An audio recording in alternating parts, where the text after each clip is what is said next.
This is Sakshi Vaishnoi and welcome to mind brains, एक ऐसा channel जहां पर आपको मिलता है हर क्लास के सारे सब्जेक्ट्स के वीडियोस बिल्कुल free of cost.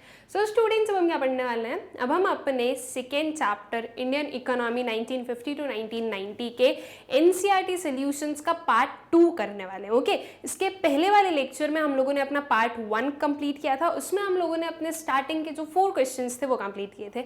I hope so कि वो सब कुछ आप लोगों को अच्छे से क्लियर है।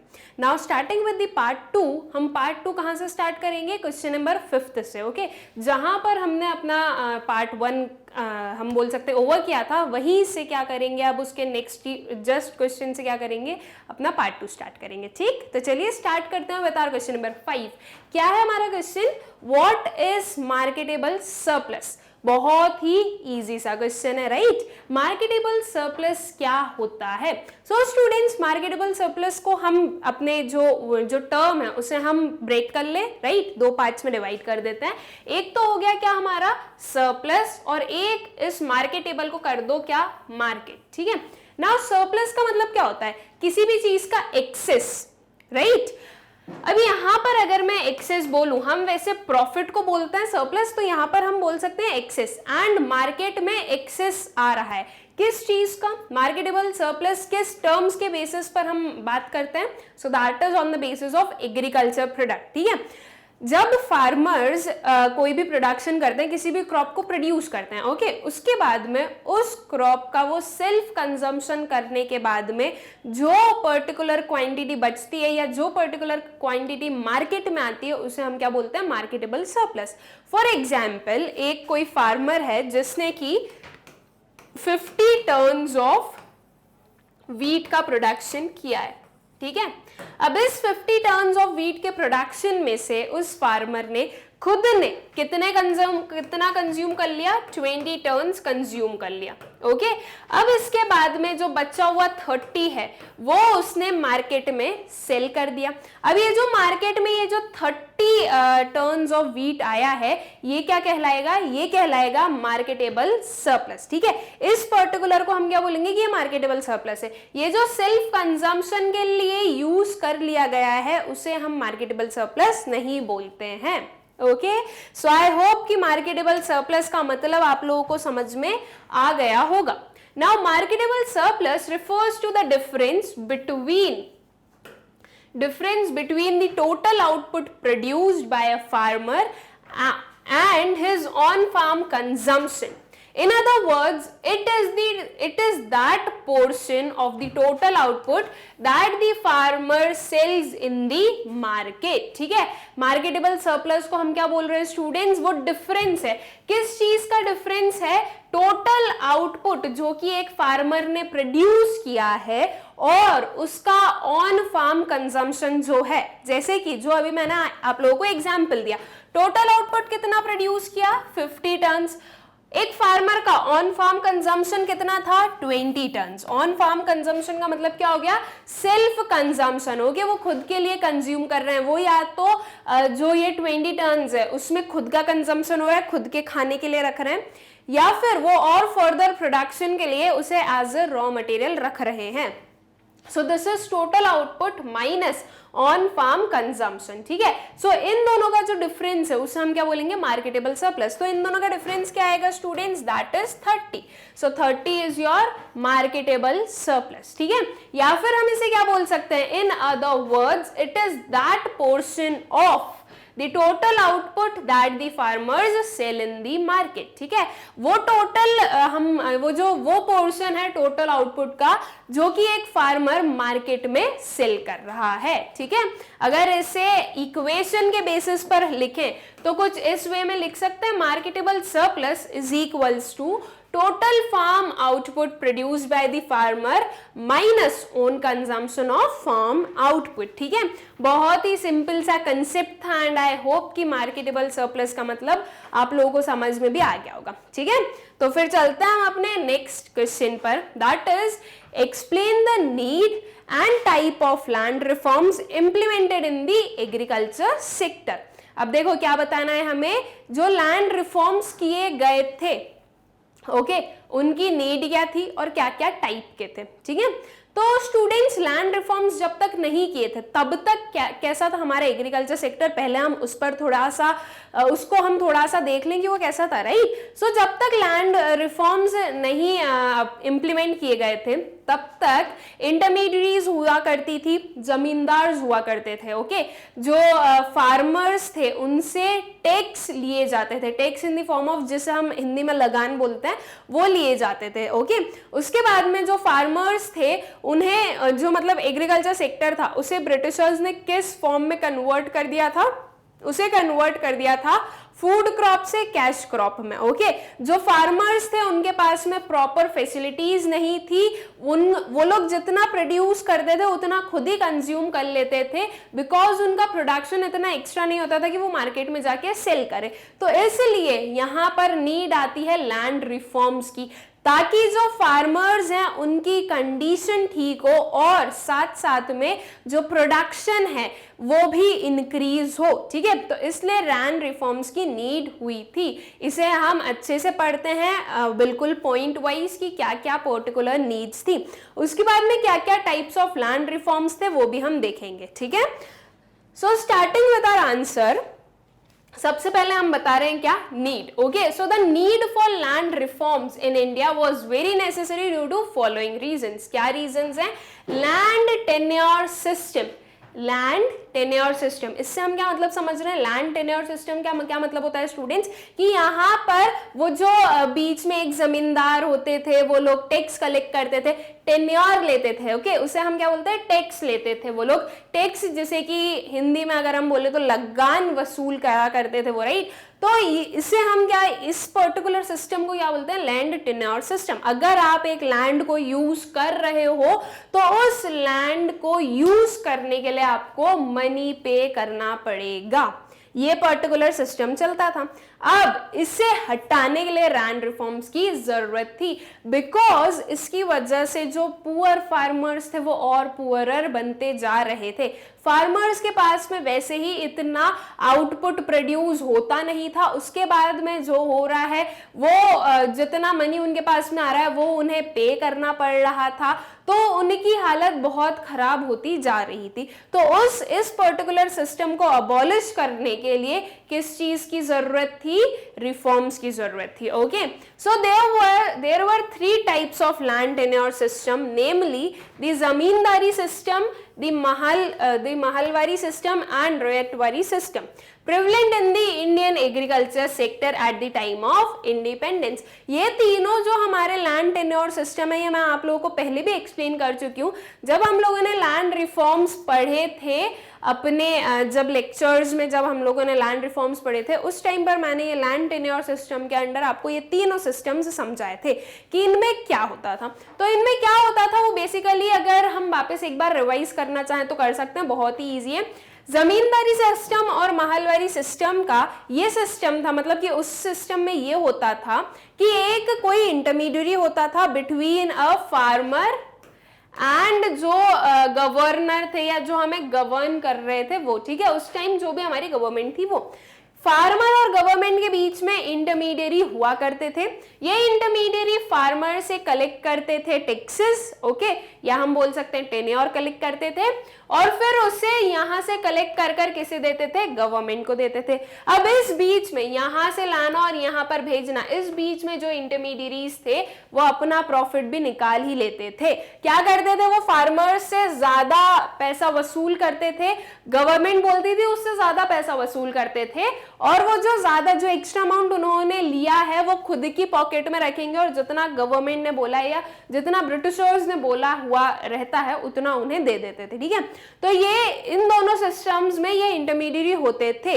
अब देखो इसकी वजह से क्या हुआ, फार्मर्स जिनकी हालत वैसे ही बहुत खराब है, जिनके पास में सरवाइव करने के लिए मनी नहीं है, उन्हें किसे पे करना पड़ता था? ये जमींदार्स को पे करना पड़ता था, या इन इंटरमीडिएरीज को पे करना पड़ता था। अगर वो पे नहीं करते थे तो उनके साथ में बिल्कुल भी अच्छा व्यवहार नहीं किया जाता था, या उनके साथ में बहुत ज्यादा, हम बोल सकते हैं बहुत ज्यादा इल ट्रीटमेंट होता था उनका, ठीक है। तो इसलिए उन्हें पे करना ही पड़ता था। अब इसकी वजह से क्या हो रहा था कि जो फार्मर्स थे उनकी कंडीशन और खराब होती जा रही थी। फिर जो हमारा नेक्स्ट वाला सिस्टम था, that is our third one system, ये वाला, इसमें क्या होता था, इसमें जो इंटरमीडियरी है अब उसका कोई रोल नहीं है। अब फार्मर जो है वो डायरेक्टली जो गवर्नमेंट है या जो ब्रिटिशर्स हैं उन्हें जो है टैक्सेस पे करते थे, ठीक है। तो इन शॉर्ट ये तीनों में हम देख रहे हैं कि दो में इंटरमीडियरी था, एक में इंटरमीडियरी नहीं था, लेकिन फिर भी तीनों में जो है, तीनों सिस्टम्स में जो फार्मर्स थे उनके साथ में अच्छा ट्रीटमेंट नहीं हुआ करता था, ठीक है। So the common feature of these three systems was that the land was mostly cultivated by the tenants and the land revenues were paid by them to their landlords, ठीक है। tenants जो है वो cultivate करते थे land। tenants का मतलब क्या होता है स्टूडेंट्स, कि देखो लैंड किसी और का है, ओके, मैं आज किसी एक लैंड पर अपना प्रोडक्शन कर रही हूँ, लेकिन वो जो लैंड है वो मेरा नहीं है, वो किसी और का है, मैंने उनसे रेंट पर लिया है, तो मैं क्या कहलाऊंगी, मैं एक टेनेंट कहलाऊंगी, और वो जिसने मुझे रेंट पर दिया है वो लैंडलॉर्ड कहलाएंगे, ठीक है। तो ये जो था सिस्टम हुआ करता था कि यूजुअली जो लैंडलॉर्ड्स होते थे वो लोग प्रोडक्शन नहीं करते थे, वो लोग जो है रेंट पर दे देते थे, तो जो टेनेंट थे वो लोग कल्टीवेट करते थे या प्रोडक्शन करते थे, एंड इन रिटर्न जो टेनेंट्स हैं उन्हें पे करना पड़ता था जो रेंट होता था वो, ठीक है। This led to the exploitation of the tenants in the form of exorbitant rents, ठीक है। अब इन्हें exorbitant rents या फिर हम बोल सकते हैं कि ये जो बेफालतू का बहुत ज्यादा एक्स्ट्रा रेंट उन्हें पे करना पड़ता था, इसकी वजह से फार्मर्स एक्सप्लॉइट हो रहे थे। So this was the first reason कि जिसकी इस रीजन के कारण किस चीज की नीड थी, लैंड रिफॉर्म्स की नीड थी। और भी रीजंस देखते हैं कि क्या क्या थे। Size of land holdings, size of land holdings, right. Land holdings जो थी स्टूडेंट्स वो बहुत ही अनइवन थी, किसी के पास में बहुत ज्यादा लैंड था, किसी के पास में बहुत कम लैंड था, राइट। तो यहां पर हम क्या देख रहे हैं, इन इक्विटी या इन इक्वालिटी हमें देखने को मिल रही है between the size of land, ठीक है। अब अगर किसी के पास में बहुत ज्यादा हम बोल सकते हैं क्वांटिटी ऑफ लैंड है, तो ऑब्वियस सी चीज है कि उनका प्रोडक्शन ज्यादा होगा, वो लार्ज स्केल प्रोडक्शन होगा उनका, उसके बाद में वो लोग ज्यादा जो मनी है वो अर्न कर सकते हैं। लेकिन अगर हम बात करें एक किसी भी पर्सन जिसके पास में बहुत ही कम लैंड हो, 1 एकड़ 2 एकड़ लेस देन दिस, ओके, अगर लैंड हो तो उनकी कंडीशन तो और खराब हो जाएगी, राइट। तो ये जो साइज ऑफ लैंड होल्डिंग्स था, uneven distribution of land holdings था, इसके कारण भी लैंड रिफॉर्म्स लाने पड़े। अब ये लैंड होल्डिंग्स को सही करने के लिए कौन सा लैंड रिफॉर्म लेकर आए थे गवर्नमेंट? Land ceiling. अभी हम पढ़ेंगे वो चीज भी, आगे पढ़ेंगे लैंड सीलिंग को जब हम देखेंगे टाइप्स ऑफ लैंड रिफॉर्म उसमें। लेकिन लैंड सीलिंग लाए थे, उसमें क्या किया था, एक लिमिट लगा दी थी गवर्नमेंट ने कि बस अगर किसी पर्सन के पास में लैंड है तो इस लिमिट से ज्यादा नहीं हो सकता है। अगर इस पर्टिकुलर लिमिट से ज्यादा लैंड वो लोग ओन करते हैं तो वो लैंड उनसे छीन लिया जाएगा और किसी भी एक पुअर को दे दिया जाएगा, ठीक है। सो ये जो साइज ऑफ लैंड होल्डिंग्स हैं इसके कारण भी लैंड रिफॉर्म्स की जरूरत थी, okay. So the size of land holdings owned by the farmers was very small. In addition, the land holdings were fragmented. This obstructed the use of modern techniques. ठीक है, तो यहाँ पर जो लैंड होल्डिंग्स थी वो कैसी थी?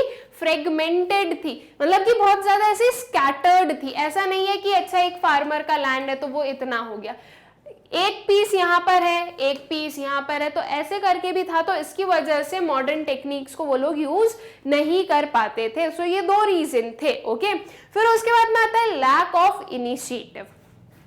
As most of the land was owned by the landlords, so the farmers lacked initiative and neither had enough means to undertake the mechanized method of cultivation.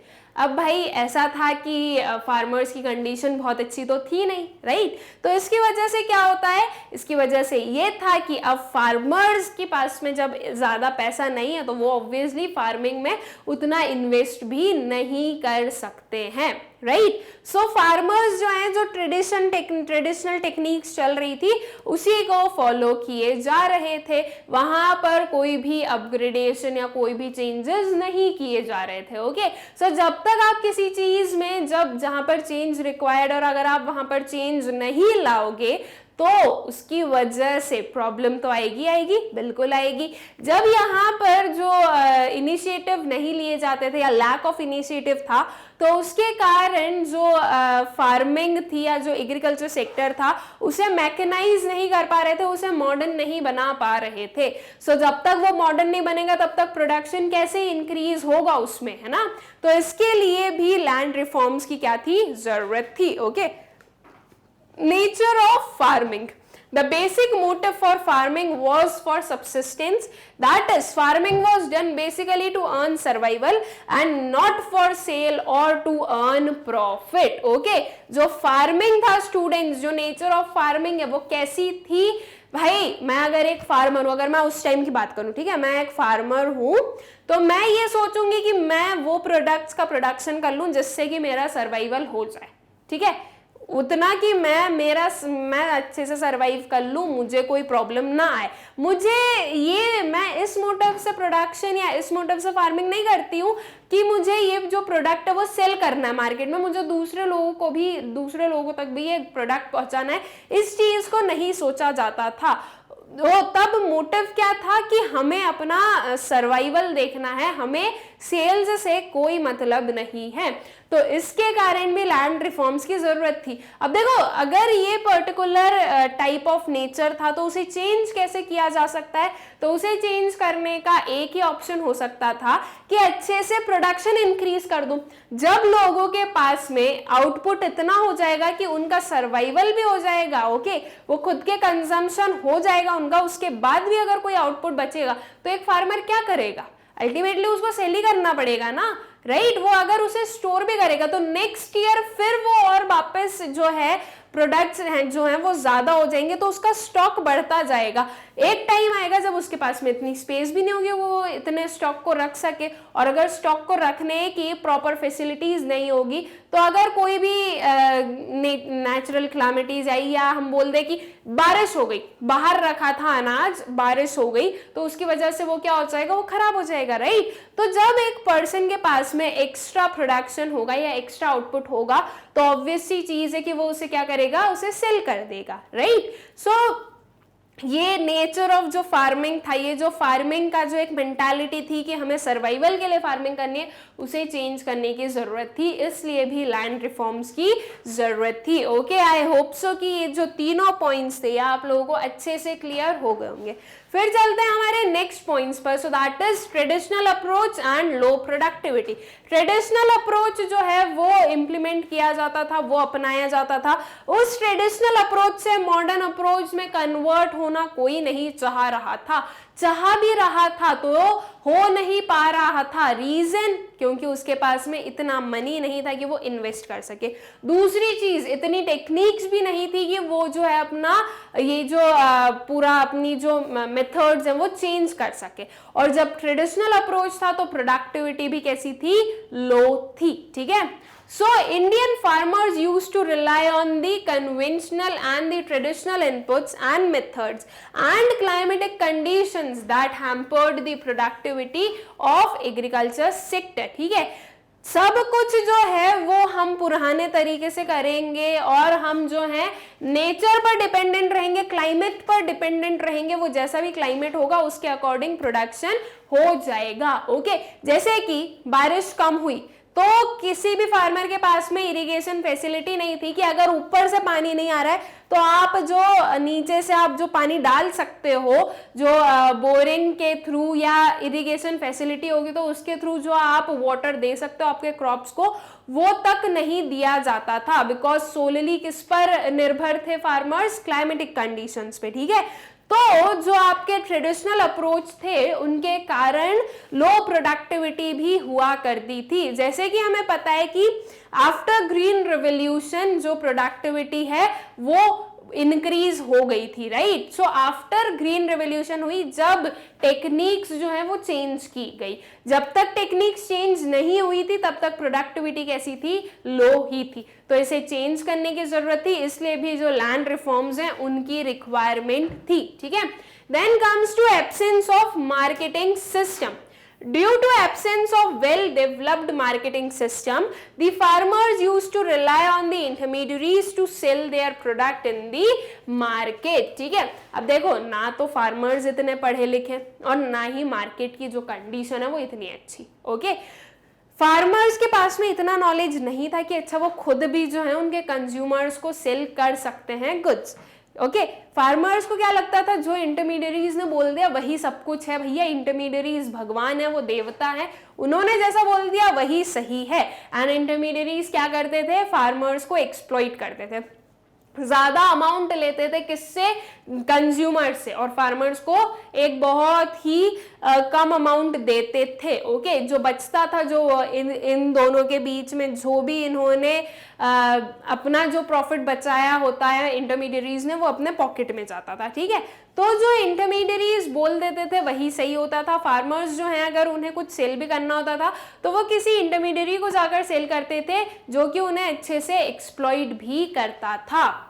These intermediaries used to purchase the farm products at a very low price and sell them at a higher price in market. Consequently, the correct profit share did not accrue to the farmer, and hence this led to the lack of finance and investment on farms. Okay, so I hope कि ये जो 6 points थे आप लोगों को अच्छे से clear हो गए होंगे कि क्या क्या ड्रॉबैक्स थे हमारी फार्मिंग में या एग्रीकल्चर सेक्टर में, और इन सारे ड्रॉबैक्स की वजह से जो लैंड रिफॉर्म्स हैं उनकी नीड थी, ओके। अब लैंड रिफॉर्म्स किन किन टाइप्स के थे वो हम देख लेते हैं।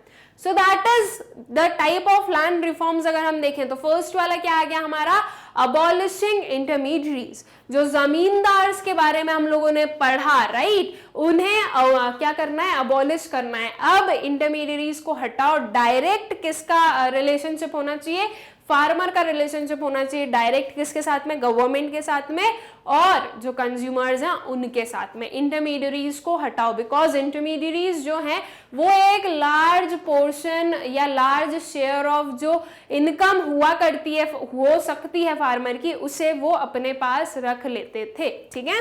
So the prime focus of land reforms was to abolish intermediaries like zamindars, jagirdars, etc.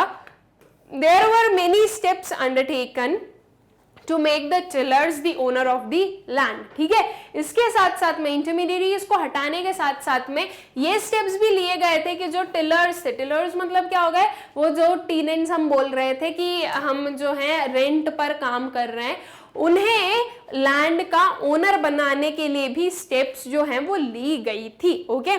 So this was our first land reform. फिर आता है regulation of rents. The cultivators were exploited in the form of exorbitant rents.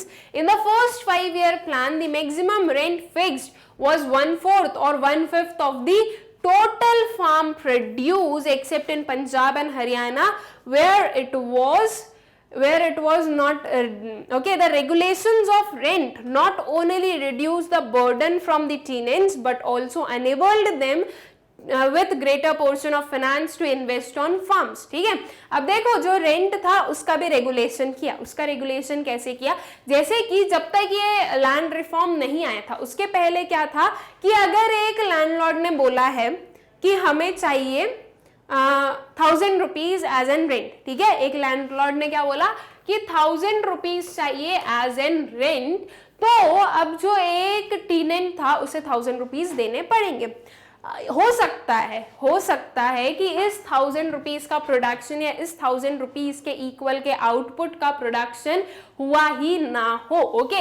हो सकता है कि सिर्फ और सिर्फ 500 रुपीज का जो आउटपुट है उनका प्रोडक्शन हो पाया हो। तो अब देखो एक जो टीनेंट है उसके लिए बहुत ही मुश्किल वाला काम हो गया ये कि उसका प्रोडक्शन तो सिर्फ 500 रुपीज का हुआ है लेकिन उसे पे 1000 रुपीज करना है। तो अब ये कैसे करे वो, तो इसे भी जो है इस पर्टिकुलर चीज को भी रेगुलेट किया गया। क्या बोला गया कि आपका जो टोटल आउटपुट होगा, ओके, जो टोटल प्रोडक्शन होगा एक फार्म से, उसका 1/5 या 1/4 पार्ट एज एन रेंट आप ले सकते हो। तो ये जो 1000 रुपीज है ये डिफाइन नहीं करके रखोगे पहले से। अगर हम बोल रहे हैं कि आपके जो टोटल फार्म का आउटपुट है उसका 1/5 पार्ट आप ले सकते हो, तो इस 500 का 1/5 part that is 100 rupees as an rent जो है वो चार्ज किया जाएगा। ठीक है, अगर 1/4 बोल रहे हैं तो जैसे 1/5 फाइंड आउट किया वैसे 1/4 फाइंड आउट कर लेंगे।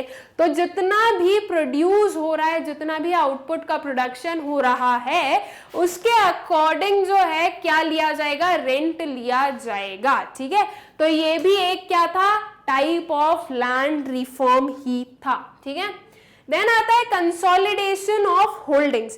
कंसोलिडेशन ऑफ होल्डिंग्स क्या होता है स्टूडेंट? सबसे पहली चीज कंसोलिडेशन, कंसोलिडेट, कंसोलिडेटिंग, इन सब वर्ड्स का मतलब क्या होता है? किसी भी चीज को साथ में लाना, okay, to bring something together, उसे हम क्या बोलते हैं, कंसोलिडेशन। अब कंसोलिडेशन ऑफ होल्डिंग का मतलब क्या हो गया? मैं एक फार्मर हूं, ठीक है, मैं एक फार्मर हूं, मेरे पास में मान लीजिए 5 एकर्स ऑफ लैंड। अब एक फार्मर से आपका भी पूछना स्टूडेंट्स कि आपके मतलब अगर आपके कोई फार्मर फ्रेंड्स होंगे, रिलेटिव्स होंगे, या आप खुद फार्मिंग सेक्टर को बिलोंग करते होंगे, तो आप लोग खुद इस चीज को मानोगे कि आपके पास में जो लैंड होता है वो जरूरी नहीं है कि पूरा एक ही साथ में हो। ऐसा होता है कि एक लैंड जो है वो यहाँ पर है, ओके, फिर एक लैंड कुछ यहाँ पर है, कुछ थोड़ा और दूर है, कुछ एकदम इसी से कनेक्टेड है। तो ऐसा होता है कि दूर दूर भी मिलते हैं हमें और एकदम कनेक्टेड भी मिलते हैं, ओके। तो अब कंसोलिडेशन ऑफ होल्डिंग से हम क्या मतलब बता रहे हैं कि ये जो आपके जो लैंड्स जो कि इतने दूर दूर सेपरेटेड थे, उन सबको क्या कर दो, कंसोलिडेट कर दो, एक साथ में ले आओ। अब ये जो 5 एकर्स ऑफ लैंड मेरे पास में था, जो कि कुछ इस फॉर्मेट में है, एक वहां पर है, 2 यहाँ पर है, 1 एकड़ यहाँ पर है, 1 एकड़ यहाँ पर है, ठीक है। तो इन सब को, ये 5 एकड़ को एक साथ में लेके आ जाओ। तो एक साथ में लेके आ जाओ, इसका मतलब क्या कि ये सारा जो है 5 एकर्स ऑफ लैंड वो मुझे एक साथ में ही मिल जाएगा। ये हो गया मेरा लैंड, ये हो गई मेरी कंसोलिडेशन ऑफ होल्डिंग्स। अब इससे क्या होगा, ये जो 5 एकर्स ऑफ लैंड एक साथ में आ गया, इससे क्या होगा? देखो, अगर मैं कोई भी एक प्रोडक्शन प्रोसेस करना चाहती हूं, मैं सिर्फ इतनी प्लेस पर करूंगी, और मैं अगर पूरी इतनी प्लेस पर करूंगी तो ज्यादा प्रॉफिट किस में होगा? जब मैं सबको एक साथ में करूंगी, मतलब ये पूरा जो एरिया है वो एक ही हो, ओके। ये फार्मिंग सेक्टर में ऐसा ही होगा। अगर ये लार्ज स्केल पर मैं कोई भी प्रोडक्शन करूंगी तो वो ज्यादा बेटर है एज कंपेयर टू मैं एक स्मॉल सेक्टर पर कर रही हूँ। सो ये जो लैंड होल्डिंग्स थी उसे कंसोलिडेट करना भी एक काइंड ऑफ हमारा लैंड रिफॉर्म ही था। इसकी वजह से ये हुआ कि आपके जो मॉडर्न टेक्नोलॉजीज हैं वो आप इजीली यहाँ पर यूज कर सकते हो। अगर मैं एक ट्रैक्टर लेकर आऊं तो एक ट्रैक्टर के थ्रू यहाँ पर कल्टीवेशन करना थोड़ा सा मुश्किल है एज कंपेयर टू यहाँ पर। यहाँ पर मैं बहुत इजीली जो है ट्रैक्टर से कल्टीवेशन कर सकती हूँ। यहाँ पर तो भाई मैं अपने ट्रैक्टर को घुमाऊंगी तो वो घूमने में ही आधा एरिया कवर हो जाएगा और उसमें थोड़ी बहुत दिक्कत भी आती है, लेकिन जब आप लार्ज स्केल पर करोगे तो उसमें कम प्रॉब्लम्स होती है, ठीक है। तो इसलिए जो लैंड्स है उन्हें क्या किया गया था, कंसोलिडेट किया गया था, okay. As the land holdings were small and also fragmented. Fragmented का मतलब क्या, इधर उधर फैली हुई, okay. So it was very necessary to consolidate the land holdings for the use of modern and advanced technology. The farmers were given consolidated holdings equal to the total of the land in their various fragmented plots. This enabled them the benefits associated with the large scale production. ठीक है, जो वही चीज जो मैंने इधर आप लोगों को बताई कि इधर उधर जो लैंड था उन सबको एक साथ में ले आया गया, ठीक है। और जो कोई और एक पर्सन को एक जगह का दे दिया, फिर दूसरे पर्सन को उसकी जितनी भी टोटल लैंड होल्डिंग्स हैं उसके अकॉर्डिंग एक ही प्लेस पर सारा जो लैंड है वो दे दिया जाता है, ठीक है। सो इस वे से जो होल्डिंग्स हैं उन्हें क्या किया गया, कंसोलिडेट किया गया था। Then comes land ceiling. अब देखो लैंड सीलिंग को तो याद रखने का बहुत अच्छा मेथड है हमारे पास में, हमें पता है कि हम जो है पूरे टर्म को ब्रेक कर करके पढ़ते हैं। क्या है यहाँ पर, लैंड सीलिंग। लैंड को अभी क्या मारो, गोली। सीलिंग का मतलब समझ लेते हैं। सीलिंग का मतलब हमें पता है क्या होता है, घर में जो छत होती है एक, ओके, एक जो रूम की छत है उसे हम क्या बोलते हैं, सीलिंग बोलते हैं। तो वो क्या डिफाइन कर रही है, आपके रूम की लिमिट को डिफाइन कर रही है। अगर सीलिंग नहीं होगी तो आपका रूम से अगर डायरेक्ट आसमान दिखता है, मतलब कि जो हमारी खुली छत होती है वो, उसकी कोई लिमिट होती है क्या, उसकी कोई लिमिट नहीं होती, राइट। वैसे ही जब सीलिंग बन जाती है तो एक लिमिट आ जाती है, ओके। सो लैंड सीलिंग से क्या मतलब समझ में आ रहा है कि लैंड के ऊपर छत बना दो, नहीं, ऐसा नहीं। क्या है, सीलिंग से हम क्या समझे थे, limit, right. So land ceiling क्या हो गई, लैंड की लिमिट।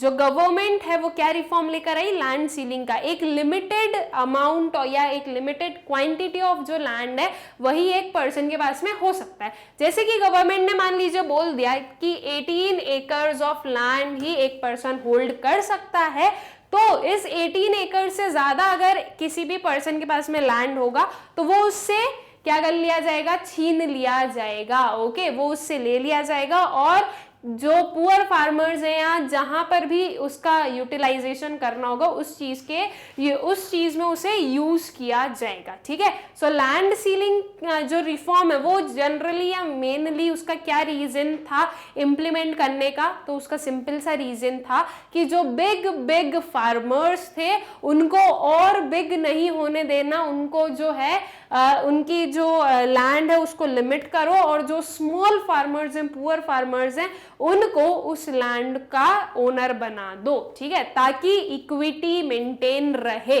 ठीक है। So it means legislated fixed amount of land that an individual may hold. The basic motive behind this step was to promote equality of ownership of land holdings. This eradicated the concentration of land holdings in few hands. Government used to confiscate the excess land over the fixed amount of land and distribute it among the landless farmers. ठीक है, एक limit लगा दी और फिर उसके बाद में वो जो एक्सेस लैंड था किसी के पास में भी, उस पर्टिकुलर लैंड को क्या किया गया, लैंडलेस फार्मर्स या पुअर फार्मर्स या बहुत स्मॉल फार्मर्स को जो है वो लैंड का ओनर बना दिया गया, उन्हें वो लैंड डिस्ट्रीब्यूट कर दिया गया, ठीक है। सो इससे जो इक्विटी वाला मोटिव है, जो 5 ईयर गोल में एक जो इक्विटी वाला गोल आता है वो फुलफिल हो सकता है, okay. Then comes cooperative farming. Cooperative farming क्या हो गई, कोऑपरेट करके फार्मिंग करते हैं, अच्छा ठीक है, साथ में मिलके फार्मिंग करते हैं, ठीक है, वो क्या हो जाएगा, कोऑपरेटिव फार्मिंग हो जाएगा। This step was taken to counter the problems due to sub division of holdings. Small scale farming by an individual landlord is neither profitable nor productive. So these steps encourage different farmers to pool their farms and perform farming jointly, ठीक है। This enhanced the productivity and greater profits were shared by the individual farmers, okay। Cooperative farming, 5 farmers हैं मेरे पास में, 1 2 3 and 4, चलो 4 farmers बनाते हैं हम, ठीक है। ये हमारे पास में 4 farmers हैं, A B C D। अब इसमें से ये जो फार्मर है इनके पास में है 2 एकर्स ऑफ लैंड, ओके। ये जो फार्मर है इनके पास में है 5 एकर्स ऑफ लैंड। देन जो नेक्स्ट फार्मर है जो सी है उनके पास में है मान लीजिए 3 एकर्स ऑफ लैंड, ठीक है। और जो डी है उनके पास में कितने एकर्स ऑफ लैंड है, तो उनके पास में है मान लीजिए 15 एकर्स ऑफ लैंड, ठीक है।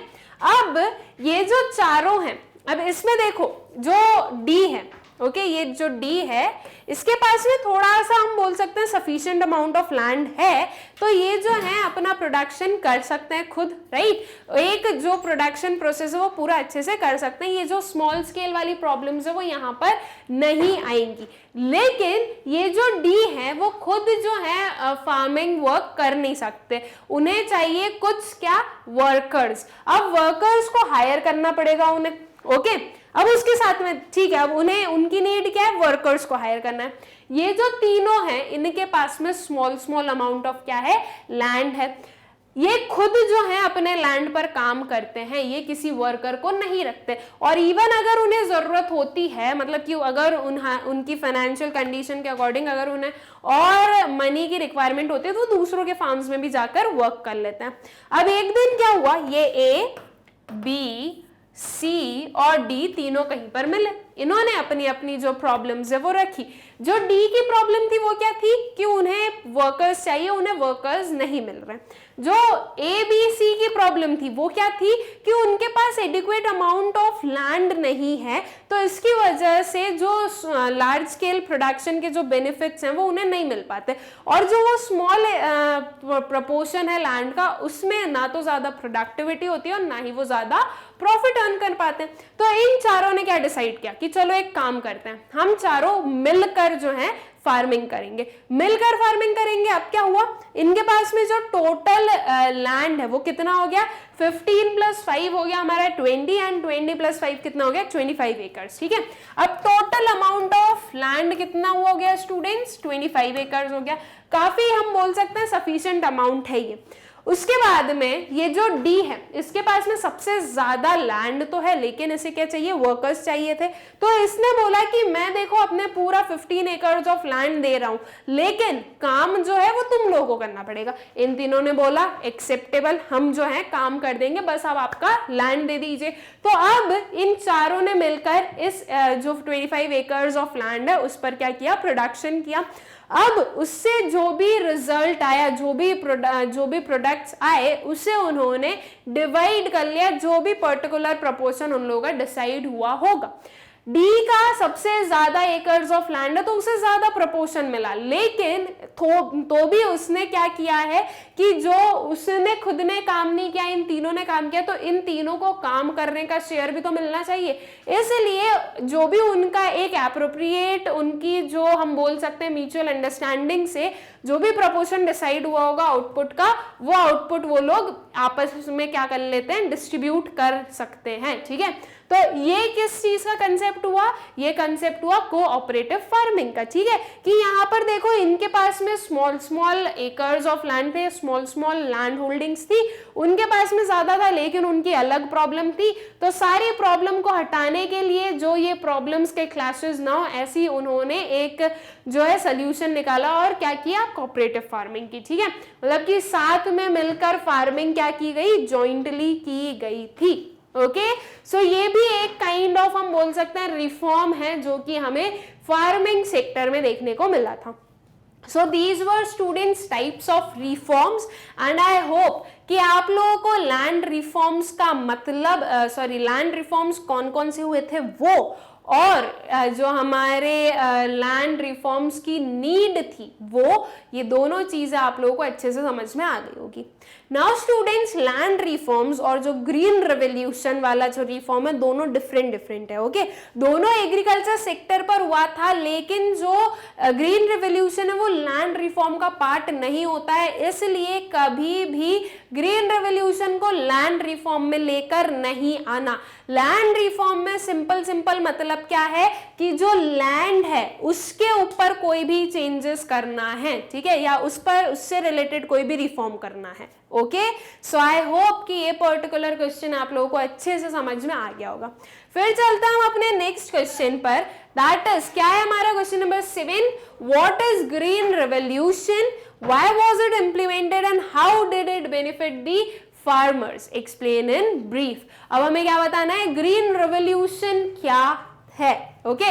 उसके बाद में क्यों ग्रीन रेवोल्यूशन को इंप्लीमेंट किया गया था और कैसे ग्रीन रेवोल्यूशन ने बेनिफिट किया फार्मर्स को, इस चीज को हमें एक्सप्लेन करना है।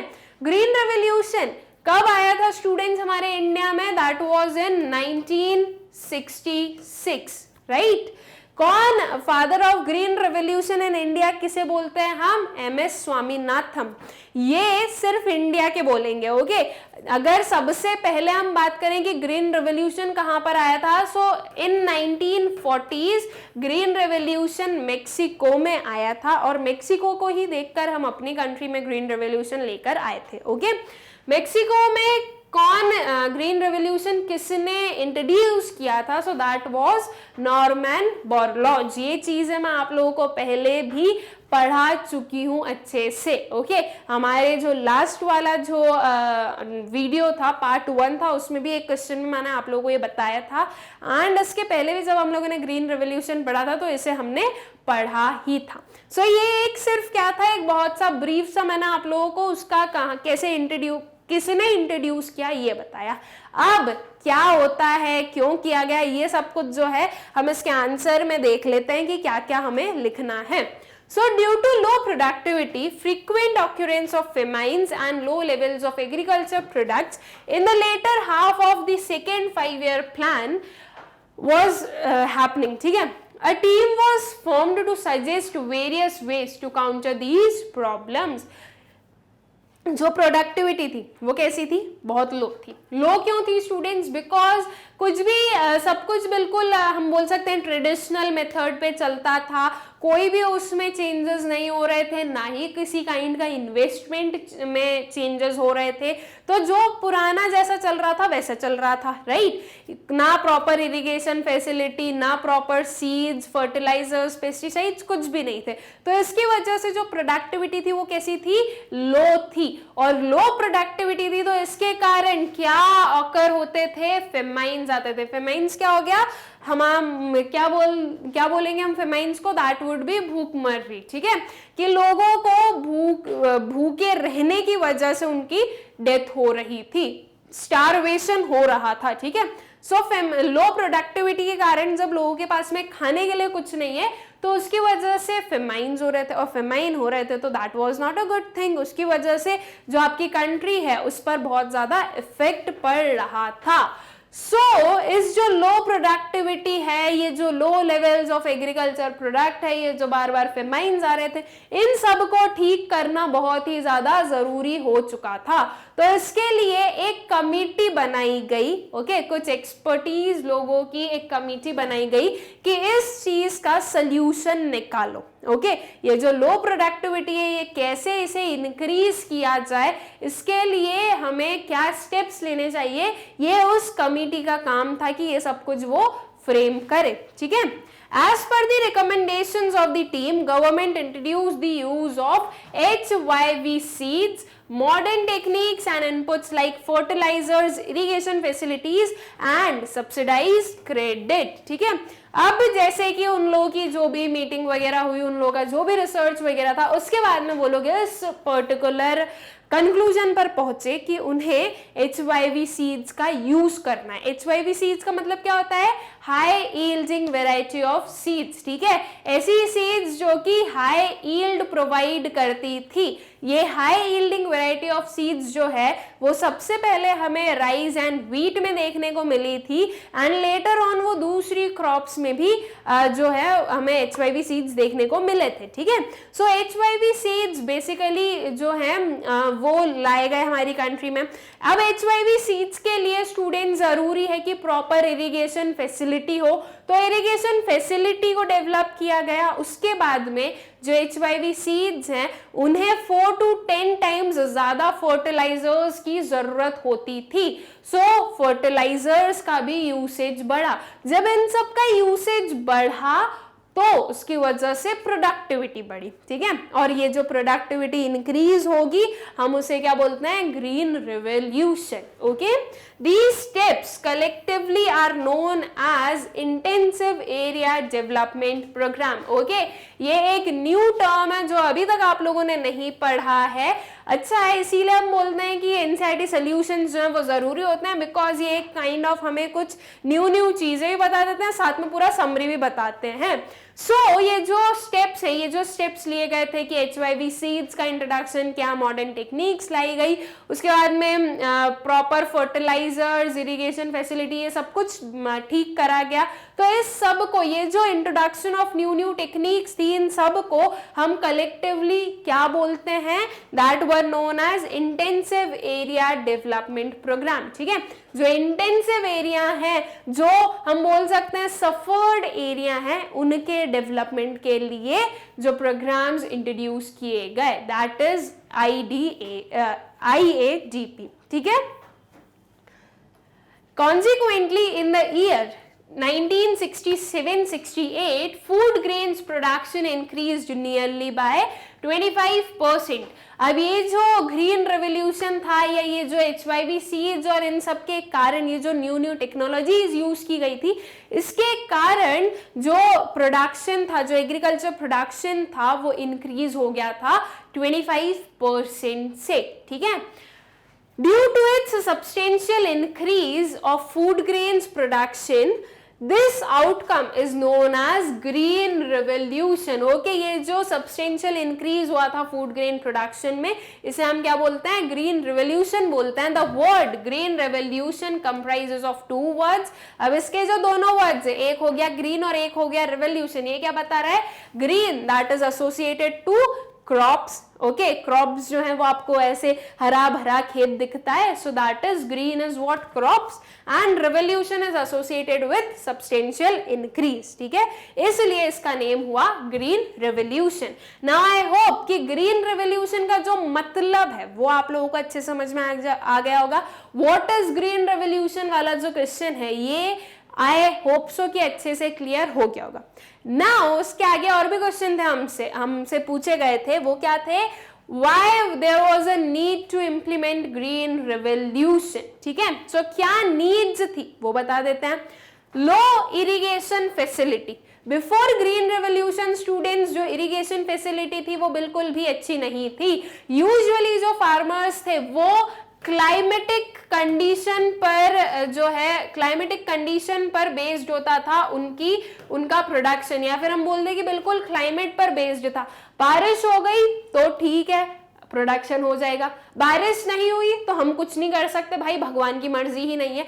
ऐसा वाला जो एटीट्यूड था वो चलता था पहले जो इरिगेशन फैसिलिटीज थी वो बिल्कुल भी अच्छी नहीं थी, और ना ही इरिगेशन के लिए कोई भी स्टेप्स लिए जाते थे। आफ्टर ग्रीन रेवोल्यूशन जब HYV सीड्स का इंट्रोडक्शन हुआ, तो HYV सीड्स के लिए रिक्वायर्ड था कि हाई इरिगेशन फैसिलिटी होनी चाहिए। ठीक है, तो इसके बाद में जो इरिगेशन फैसिलिटी है वो डेवलप हुई थी। सो जब क्या नीड थी ग्रीन रेवोल्यूशन की, ये नीड यही तो थी कि इरिगेशन फैसिलिटी नहीं थी अच्छी। ठीक है, सो इरिगेशन फैसिलिटी को डेवलप करना वाज एसेंशियल।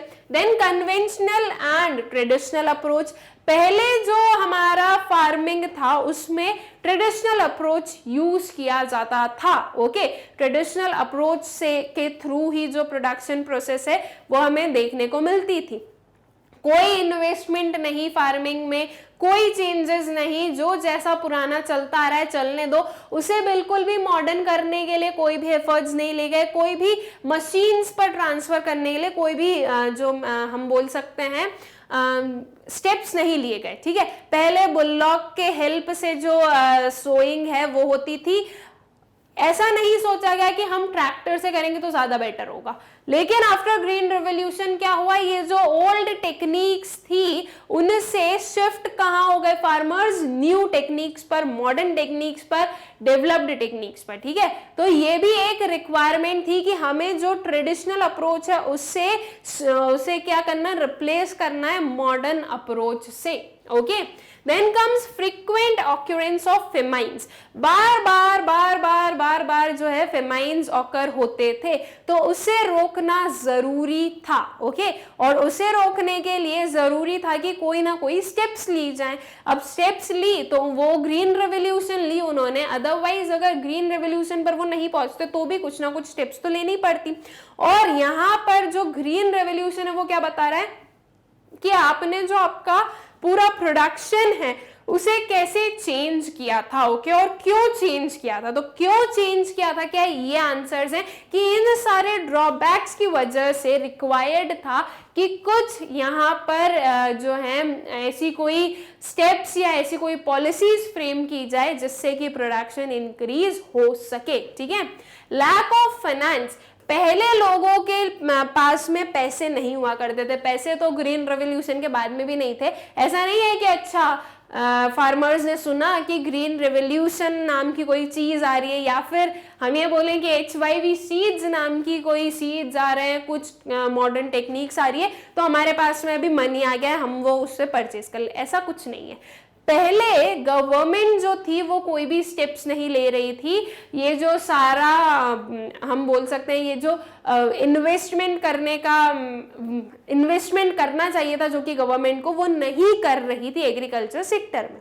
लेकिन जब ग्रीन रेवोल्यूशन आया, या फिर वी शुड से जब HYV सीड्स का इंट्रोडक्शन हुआ, तो गवर्नमेंट ने भी प्रॉपर मेजर्स लिए कि वो क्रेडिट प्रोवाइड करे लोगों को, ताकि जो स्मॉल फार्मर्स हैं वो भी जो ये HYV सीड्स हैं उनका बेनिफिट ले सके। ठीक है, अब जो गवर्नमेंट थी वो भी लीनियंट हो गई थी, गवर्नमेंट भी सोच रही थी कि उन्हें भी प्रोडक्शन इंक्रीज करवाना है तो उन्हें ये स्टेप्स लेनी पड़ेगी। लोगों के पास में पैसा नहीं है इन्वेस्ट करने के लिए तो गवर्नमेंट हेल्प करेगी उन्हें। ओके, गवर्नमेंट उन्हें पैसा देगी ताकि वो लोग इन्वेस्टमेंट कर सके। ठीक है, सेल्फ सफिशिएंसी लानी थी हमें। यह हमारा एक 5 ईयर प्लान या ये आई शुड से ये हमारा एक गोल था 5 ईयर प्लान का, राइट, कि सेल्फ सफिशिएंसी चाहिए। अब हमारी जो कंट्री थी उसमें खुद में इतना प्रोडक्शन तो होता नहीं था, एग्रीकल्चर प्रोडक्शन इतना नहीं होता था कि वो सेल्फ सफिशिएंट बोल दे खुद को।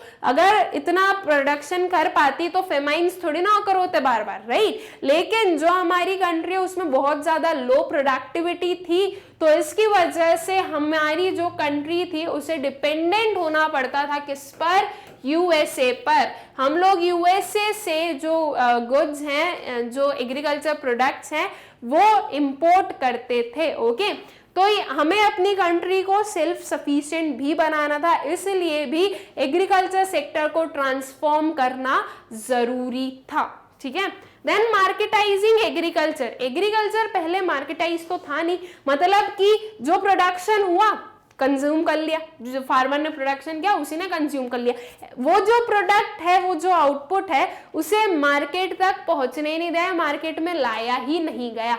सो ये जो एग्रीकल्चर था वो बिल्कुल भी मार्केट तक नहीं आया था, राइट। तो अब एग्रीकल्चर को मार्केटाइज भी करना था, तभी तो वो सेक्टर ग्रो करेगा, तभी उसमें जो लोग हैं वो प्रॉफिट अर्न करेंगे और तभी जो हमारी कंट्री वो सेल्फ सफिशिएंट बनेगी। तो जब ये कोई भी न्यू टेक्नोलॉजी अगर आएगी जिससे कि प्रोडक्शन इंक्रीज हो रहा होगा, तो उसकी वजह से क्या होगा कि जब लोगों के पास में एक्सेस आउटपुट होगा तो वो उसके प्रोडक्ट को मार्केट में सेल करने लगेगा। ओके, सो ये कुछ नीड्स थी जिसकी वजह से ग्रीन रेवोल्यूशन को लाना जरूरी था, एंड आई होप सो कि यह आप लोगों को अच्छे से क्लियर हो गई होगी। ओके, फिर आता है स्टूडेंट्स हमारा next question, that is explain growth with equity as a planning objective. Now हम लोगों ने अपने 4 ऑब्जेक्टिव्स पढ़े हैं, 4 हमारे बेसिक गोल्स पढ़े हैं जो कि हर एक 5 ईयर प्लान में होने चाहिए। कौन कौन से? Growth, modernization, equity and self reliance, right. ये 4 जो गोल्स पढ़े हैं वो होने ही चाहिए। नाउ उसमें से हम ये जो क्वेश्चन है उसने 2 गोल्स लिए, कौन कौन से? ग्रोथ और इक्विटी। ग्रोथ भी चाहिए किसके साथ में? इक्विटी के साथ में। इस चीज को एक्सप्लेन करना है हमें। ग्रोथ क्या हो गया कि आप जो हो किसी भी सेक्टर में ग्रो कर रहे हो, जो आउटपुट है वो इंक्रीज हो रहा है, ठीक है। जो न्यू टेक्निक्स हैं उन्हें आप इम्प्लीमेंट कर रहे हो या उन्हें आप यूज कर रहे हो फर्दर प्रोडक्शन के लिए, तो आप ओवरऑल जो हो किसी भी सेक्टर में ग्रो कर रहे हो। इक्विटी का मतलब क्या हो गया स्टूडेंट्स? इक्विटी का एकदम बेसिक मतलब तो ये हो जाएगा कि किसी भी पर्सन के पास में इतना मनी होना चाहिए, इतने रिसोर्सेज होना चाहिए कि उसका सर्वाइवल इजीली हो सके। एंड इक्विटी का एक और इसी के साथ में क्या मतलब हो जाएगा कि जो इनकम गैप है, ओके, बहुत रिच और बहुत पुअर के बीच में जो इनकम गैप है वो मिनिमम रखना है। ओके, सो हमारी कंट्री में हमें ग्रोथ भी चाहिए और इक्विटी भी चाहिए। नाउ ग्रोथ इक्विटी के साथ में कैसे, ये चीज को हमें क्या करना है, एक्सप्लेन करना है। So, the growth and equity are two important aspects of India's 5-year plans. While growth refers to the increase in GDP over a long period of time, equity refers to an equitable distribution of GDP so that benefits due to higher economic growth are shared by all the sections of the population. GDP में increase, इससे मतलब हम क्या बोल रहे हैं कि जो टोटल आपके जो प्रोडक्ट्स हैं, जो आउटपुट्स हैं, उनमें इंक्रीज। ठीक है, जीडीपी क्या होता है? Gross domestic product. कितने प्रोडक्ट्स जो हैं, कितने जो आउटपुट्स हैं वो प्रोड्यूस किए जाते हैं आपकी कंट्री में। हम मार्केट वैल्यू के बेसिस पर बताते हैं, राइट, कि जो मार्केट में कितनी वैल्यू है गुड्स की। अब देखो ऑब्वियस सी चीज है, किसी भी चीज का प्रोडक्शन आप कैसे बताओगे कि कितना प्रोडक्शन हो रहा है? मैं बोल दूं कि 5 यूनिट्स का प्रोडक्शन हो रहा है, या फिर मैं बोल दूं कि 50 रुपीज के आउटपुट प्रोड्यूस हुए। मान लीजिए वो जो 5 यूनिट थे वो 10-10 रुपए के एक थे, तो अगर मैं ये भी बोल दूं तो भी सही है। सो आपका जो जीडीपी है वो आपको क्या बता रहा है? Value of total goods, total output, ठीक है, प्रोड्यूस ड्यूरिंग अ ईयर। अब जो ग्रोथ है वो आपको बताती है इंक्रीज इन जीडीपी, और इक्विटी क्या बताती है कि इसी जीडीपी को आपको इक्विटेबल डिस्ट्रीब्यूशन करना है। मतलब कि जो जीडीपी, जो गुड्स को आप सेल करोगे उससे लोगों की इनकम होगी। ओके, तो वो जो इनकम आ रही है वो इक्विटेबल डिस्ट्रीब्यूट होनी चाहिए। Okay, equity implies social justice. Growth itself is desirable, but growth in itself does not guarantee the welfare of people. Okay, growth बिल्कुल चाहिए, लेकिन growth जो welfare नहीं बताती। हो सकता है कि growth तो हो रही है कंट्री की, लेकिन इस ग्रोथ, ये जो ग्रोथ में जो पोर्शन के कारण, जिस पर्टिकुलर सेक्टर के कारण ग्रो हो रहे हैं, वो सिर्फ कुछ 1-2 फैमिलीज हो जो कि बहुत अच्छा परफॉर्म कर रही हो, जिनने सारे प्रोडक्शन यूनिट्स जो है वो अपने अंडर करके रखे हो, तो सिर्फ उनके कारण ग्रोथ हो रही हो, तो ऐसी ग्रोथ जो है वो वेलफेयर के साथ में काम नहीं कर रही है। We want growth with welfare, इसलिए ग्रोथ जो है वो इक्विटी के साथ में होनी चाहिए। Growth is assessed by the market value of goods and services, and it may be possible that the goods and services that are produced may not benefit the majority of population। ठीक है, वही चीज जो मैंने आपको अभी बताई कि हो सकता है कि ग्रोथ जो है वो सिर्फ कुछ लोगों के कारण हो रही हो, तो जो बाकी के लोग हैं उनके बेनिफिट में तो ये ग्रोथ है नहीं, तो बाकी के लोगों के लिए भी अगर ग्रोथ सही है या बाकी के लोगों का भी हमें वेलफेयर देखना है, तो हम क्या बोलेंगे कि इक्विटी भी होनी चाहिए। ठीक है, सो ग्रोथ एंड इक्विटी जो है वो साथ में देखने को मिलना चाहिए हमें। Okay, in other words, only a few with high level of living and money income may get the share of GDP. Hence, growth with equity is a rational and desirable objective of planning. ठीक है, जो चीज मैंने अभी तक बोली भाई उसी को यहाँ पर हमने क्या कर दिया, इंग्लिश में अच्छे से एक सेंटेंस बनाकर लिख दिया। ठीक है, this objective ensures that the benefits of high growth are shared by all the people equally, and hence this not only leads to reduction of inequality of income, poverty promotion or egalitarian society, but also enables everyone to be self reliant। ठीक है, ये जो growth और equity साथ में जब आते हैं तो ये जो पर्टिकुलर ऑब्जेक्टिव है ये क्या चीज कंपीट कर रहा है, ये सिर्फ और सिर्फ ग्रोथ नहीं बता रहा, ये साथ साथ में जो इनइक्वालिटी ऑफ इनकम है उसे हटा रहा है, जो पॉवर्टी है उसे हटा रहा है, ठीक है, जो इकोनॉमी है उसे एक ऐसी इकोनॉमी बना रहा है जिसमें कि हमें इक्वालिटी या equity, I should say equity देखने को मिलती हो, ठीक है। Therefore, to conclude, it can be said that the growth with equity is the most important objective of an economic planning. सिर्फ ग्रोथ ग्रोथ ग्रोथ ग्रोथ हो तो वो भी सही नहीं है, और सिर्फ अगर इक्विटी इक्विटी हो तो वो भी सही नहीं है, इसे साथ में रखना जरूरी है, ठीक है, कि ग्रोथ भी हो रही है और साथ में हमें इक्विटी भी देखने को मिल रही है। सो ग्रोथ विथ इक्विटी एक बहुत ही इंपॉर्टेंट ऑब्जेक्टिव है आपके इकोनॉमिक प्लानिंग का। विद दिस स्टूडेंट्स, हम लोगों ने अपना जो एनसीईआरटी सॉल्यूशंस का पार्ट 2 है वो कंप्लीट कर लिया। इसमें हमने 8th क्वेश्चन तक कंप्लीट किया है। अब जो हमारा नेक्स्ट लेक्चर होगा जिसमें कि हम अपने एनसीईआरटी सॉल्यूशंस का पार्ट 3 करने वाले हैं, उसमें हम स्टार्ट करेंगे with our 9th question. I hope so कि आप लोगों को इतना पोर्शन या इतने क्वेश्चंस अच्छे से क्लियर हो गए होंगे, इनमें कोई भी डाउट्स नहीं होंगे। मिलते हैं स्टूडेंट्स अपने नेक्स्ट लेक्चर में with NCERT solutions part 3। Thank you.